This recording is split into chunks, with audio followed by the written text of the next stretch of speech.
আজকে পঞ্চগড় জেলার দেবীগঞ্জ উপজেলার ১ নং চিলাহাটি ইউনিয়নের ভাওলাগঞ্জ বাজারে ১ নং চিলাহাটি ইউনিয়ন আওয়ামী লীগ ও যুবলীগের পক্ষ থেকে লিফলেট বিতরণের আয়োজন করা হয়।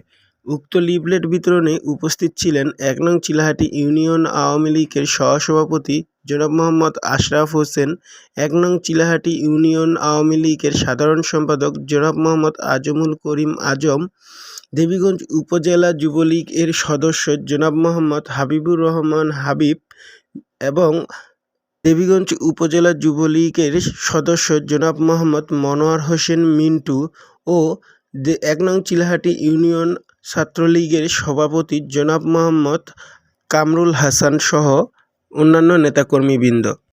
নাহিদ হাসান অয়ন, বাংলা টুডে 24। আছে